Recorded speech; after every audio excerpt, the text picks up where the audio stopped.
네, 안녕하세요. 홍 교수입니다. 2019년 2회 이제 해설 강의 1과목부터 시작을 해볼 건데요. 먼저 공지 드리는 거 한번 읽어봐 주세요. 문제풀이 방향, 필요한 이론, 그 다음에 풀이에 대한 의견 제시 댓글 주시고요. 각 문제마다 타임라인 있습니다. 자, 바로 시작해 보죠. 1번부터 보도록 할게요. 자, 두께 10mm 강판에 지름 구멍을 만드는 데 필요한 하중하면서 전다 능력 좋습니다. 자, 요 문제는 요 전다 능력을 제대로 알고 있니 이 문제고, 요렇게 구멍을 낸다고 하지 않습니까? 요게 D고, 요런 상태에서 유효 면적, 유효한 힘을 받는 면적은 무엇이 되냐? 원기둥의 옆면적이다. 요거를 갖고 생각을 하시면은 아주 쉽게 풀릴 수 있습니다. 요 A 말하는 거예요. 그래서 여기다가 전달능력 곱하시면은 전달력 542kN, 답은 4번이 됩니다. 2번입니다. 단면적 주고 길이 10m 환봉이 온도를 10도 올렸더니, 자, 이렇게 재력학에서 온도가 나왔다 하면은 열응력입니다. 열응력 공식 시그마 t는 이 알파 델타 t 바로 생각이 나야겠죠. 자, 이 문제 근데 보니까 길이가 증가했다면서 열 팽창 개수를 물어보고 있습니다. 자, 이 문제에서 물어보고 있는 것은 요 열 팽창 개수가 얼마니 했는데, 요 열 응력이라든지 힘이라든지 이런 건 나오지 않았어요. 자, 이 문제는 여기서 이제 조금 꼬아서 낸 문제인데요. 우리가 이제 시그마 t에 대한 이 응력에 대한 공식을 할 때 먼저 요 시그마 t가 이 알파 델타 t라고 하면은 여기서 2가 없어지면서 요 엡실론이 알파 곱하기 델타 t로 변한다.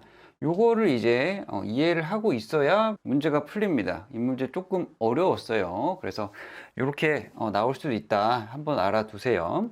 자, 열 변형률 해서 공식에 따라서 계산해 보시면은 10의 마이너스 5승. 자, 답은 4번이 나오게 됩니다. 3번입니다. 자, 포화송의 길이 주고 원형 단면의 막대 축방향 하중. 그러면서 스트레인 게이지 주고 이렇게 변형률 주고 길이 변화 물어봤습니다. 자, 이 문제 간단하게 길이 변화 그리고 포화송의 비 정의를 묻는 문제입니다. 포화송의 비 뉴 마이너스 엡실론 분의 엡실론 다시 요 지름 엡실론은 길이, 요거만 제대로 이해를 하고 있으시면 되세요. 그래서 공식에 따라서 요 엡실론 구하시고 델타 L을 구하시면은 1.5mm 인장, 답은 4번이 나오게 됩니다. 자, 4번입니다. 단면에 대한 2차 모멘트 IZ 물어보는 문제네요. 밀리미터 4승으로 줬습니다. 이 문제를 이제 어떻게 분할을 하느냐에 따라서 5분이 걸릴 수도 있고 뭐 1분 30초 만에 풀 수도 있고 하는 문제입니다. 가장 먼저 이제 나눌 때 어떻게 나누느냐가 중요한데, 이 도심축 지금 Z죠. Z 요거를 통과하는 분할을 해야 됩니다. 예를 들어서 만약에 여러분이 여기 하나 가운데 하나 이렇게 했다. 이런 문제가 뭐냐, 요 위에 사각형 이게 도심을 지나지 않죠. 여기에 도심은 여기인데 중심축은 여기 있으니까 평행축 정리를 써야 된단 말입니다. 그러면은 시간이 오래 걸리겠죠. 그래서 이렇게 여기 나온 것처럼 작은 것과 큰 것 두 개로 이렇게 나눌 수가 있습니다. 큰 거는 여기 바깥에, 그 다음에 안쪽 게 요거 지금 두 개로 이렇게 나눴는데 사실 이거를 이제 붙여서 요거만큼 빼도 됩니다. 무슨 말인지 아실 거예요. 이렇게 그냥 전체 치수로 i를 구해도 된다는 말이에요. 그래서 이렇게 이제 계산을 해 보시면은 아주 쉽게 계산을 하실 수가 있어요. 먼저 i1은 130에 200짜리 이렇게 구하시고, i2 같은 경우에는 여기 그 다음에 여기 계산해서 요거만큼 빼서 3승 하시면은 이렇게 나옵니다. 두 개를 빼면은 토탈이 나오고 답은 2번이 나오게 됩니다. 정리하자면 도심을 지나는 분할을 하셔야 됩니다. 만약에 그렇게 분할이 안 된다, 그럼 그냥 제끼고 넘어가세요. 자, 다음 문제 보겠습니다. 5번입니다. 이 문제 정말 어려웠죠. 같이 봅시다. 그림과 같은 구조물에서 점 A에 하중이 작용을 하고 오른편으로 F가 작용을 하는데 평형 위치의 변이 물어봤습니다. 다들 어떻게 하냐면은 이렇게 힘을 그냥 주고 있어서 이게 움직인다고 생각을 하는 분들이 있어요. 재료역학에서는 움직이지 않습니다. 정적 평행, 정적 힘의 평형 이런 거를 다 생각을 하는 겁니다. 그래서 바로 이 상태가 평형 상태다, 이퀄리브리엄 상태다, 이거를 파악을 하시는 게 가장 중요합니다. 자, 그 다음엔 뭐냐, 이게 힘의 평형이나 모멘트 평형 둘 중에 하나로 이제 문제가 풀리는데, 힘의 평형으로 풀리면 땡큐예요. 근데 이제 봅시다. 이 A점의 힘의 평형이 이제 보니까 오른쪽으로 10kN이 작용을 하고, 이 Fx라는 거는 이제 스프링에 의한 힘입니다. 그래야 이제 평형이 되겠죠? 근데 지금 위에서부터 대각선으로 이렇게 작용하는 힘은 어떻게 될 것이냐. 지금 여기 B점에 이렇게 기준을 한다 그랬을 때, 이 지금 1번이라고 되어 있는 힘은 어떻게 되냐면은 발력이 위쪽 방향과 오른쪽 방향으로 생기게 됩니다. 그러면은 마찬가지로 이 힘도 이 방향으로 주다 보면은 이쪽과 이쪽으로 발력이 생기게 됩니다. 이거 이해하십니까? 발력은 두 개가 쌍으로 존재하기 때문에 그래요. 그러니까 시그마 fx 이퀄 제로로서 풀려고 하면은 이 지금 왼쪽으로 이제 있는 힘, 요 1번 힘에 의해서 왼쪽으로 이제 진행하는 불력, 그거를 구하려면은 여기 각도가 주어져야 됩니다. 근데 지금 구할 수 있어요? 없죠. 왜냐면 여기 길이는 알아요. 근데 여기 x를 모르잖아. 그러면 각도도 모르잖아요. 그러면은 힘의 평형이 안 된다 하면은 이제 모멘트 평형으로 넘어가야 되는 겁니다. 모멘트 평형, 지금 B를 기준으로 해서 여기 세 가지 힘이 존재를 하는데, 이게 1번에 의한 모멘트 1번, 요게 2번에 의한 모멘트, 그 다음에 요게 마지막으로 요게 스프링에 의해서 갖는 발력 모멘트입니다. 요거 이제 방향이 요것만 다르죠. 플러스로. 이렇게 해서 제로가 된다. 요걸로 이제 문제를 풀어보시면은 x는 2 이렇게 나옵니다. 정리하자면 힘의 해석, 요걸로 안 되면은 모멘트의 해석으로 풀어야 된다. 이렇게 정리하고 넘어가겠습니다. 6번입니다. 일반적인 삼축 응력에서 최적 변형률 엡실론 V 물어봤습니다. 이 문제는 암기 문제고요. 여기 있는 공식 EV, EY, 엡실론 I, 엡실론 Z네요. 여기 이제 이 공식을 외우시면 되겠습니다. 그래서 답은 2번이고, 요 옆에 제가 하나 공식을 또 써놨다, 그죠? 이거는 최적 변형률에 대한 이 시그마, 그 다음에 그러니까 응력, 그 다음에 포화송비, 뉴에 관한 공식이 되겠습니다.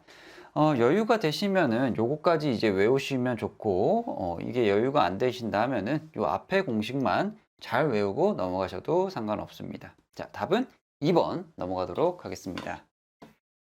자, 7번입니다. 이 문제는 포화송비를 구하는 문제가 되겠어요. 요 위에 다 주어지는 이 조건들, 요것들이 이제 다 뭐 델타 D, D, 델타 L, L 주는 문제가 되겠습니다. 여기서 포화송비의 정의 아까 했지만은 U는 마이너스 엡실론 분의 엡실론 다시 위에가 D, 아래가 L입니다. 그래서 L을 구하시면 되고, D를, 엡실론 다시를 구하시면 되고, 여기에 정의에 따라서 계산해 보시면은 0.239, 답은 1번이 나오게 됩니다. 8번입니다. 안찌름 주고 바깥찌름 주고 길이 주면서 좌굴 하중을 받는, 자, 이거 기둥 문제죠. 그러면서 세장비 물어봤습니다. 세장비는 뭐 장주 단주 뭐 그렇게 상관이 없고요. 세장비 공식만 제대로 암기를 하고 있으시면 되겠습니다. R분의 LK, 그 다음에 이 LK는 만약에 뭐 양단 힌지, 아니면 양단 고정, 1단 고정, 타단 지지 뭐 이렇게 이제 나와 있으면은 LK가 필요하지만은 지금 그런 조건이 하나도 없죠. 그러면은 그냥 LK가 그냥 L이 되는 겁니다. 지금 3이죠. 그래서 요거 이제 회전 반경에 대해서도 여러분이 공식을 알고 계셔야 되고, A분의 I 민입니다. 이 단면 2차 모멘트의 최소값이고, 요거 해서 계산해 보시면은 세정비 100 해서 답은 1번이 나오게 됩니다. 9번입니다. 평면 응력 상태에서 최대 주응력 묻는 문제입니다. 자, 평면 응력 상태 하면은 바로 모어의 원이 나와야겠죠. 자, 모어의 원만 풀면은 아주 간단하게 풀리는 문제예요. 첫 번째로 X축, Y축, 그 다음에 A, B, C 구하시면 되는데, A는 지금 보니까 요 그림이 이제 헷갈리거든요. 요 그림을 보고 하려 그러면은, 그래서 여기 위에 조건, 시그마 Y, 마이너스 3, 자, 빨간색으로 합시다. 마이너스 3, 5 이렇게 적으시고, 그러면은 C가 바로 계산이 되죠. 플러스 1입니다. C를 계산한 다음에 이제 구하셔야 될 거는 요 전다 능력입니다. 전다 능력 지금 마이너스 300이라고 되어 있죠. 여기 이제 구하는 부호를 조금 생각을 해보면은 이게 지금 X 방향, 오른쪽 방향은 플러스입니다. 근데 Y 방향이 지금 아래로 내려가고 있기 때문에 마이너스입니다. 그래서 부호가 마이너스가 되고요. 이 부호는 그렇게 상관은 없습니다, 사실. 그래서 여기 Y축에 마이너스 3을 찍습니다. 그 다음에 R을 계산하시면 되죠. R은 C에서 A, 그 다음에 여기 A에서 요 전다 능력 마이너스 3까지입니다. 4, 3, 피타고라스죠. 5 해서 여기 R이 나오고, 최대 주응력은 시그마 플러스 R 6이고, 만약에 최소 주응력을 한다 그러면 1-5에서 마이너스 4가 되겠죠. 여기서는 시그마 1 600메가파스칼, 답은 2번이 나오게 됩니다. 10번입니다. 지름 길이 주고 축 나왔습니다. 이 문제 축의 비틀림 문제입니다. 여기 밑에 보면은 RPM 주면서 요 동력이 나왔죠. 킬로와트 단위니까. 그래서 동력과 비틀림 각을 믹싱해 놓은 문제가 되겠습니다. 짬뽕해 놓은 문제가 되겠어요. 여기서 이제 도로 물어봤기 때문에 여기 옆에 비틀림 각 공식 있죠. 세타는 GIP분의 DL. 여기다가 파이, 라디안, 분모의 분자의 180 도, 이거를 곱해야 도 단위가 나오겠죠. 자, 먼저 축의 동력이 주어져 있어요. 그렇기 때문에 여기서 T를 계산을 하실 수가 있고, 세타에다가 그대로 넣어서 계산해 보시면은 6.1 곱하기 10의 마이너스 3 라디안이 나오는데, 여기다가 파이분의 180 곱해서 0.35, 답은 2번이 나오게 됩니다. 자, 잠깐 쉬었다가 이제 11번부터 이어가도록 하겠습니다.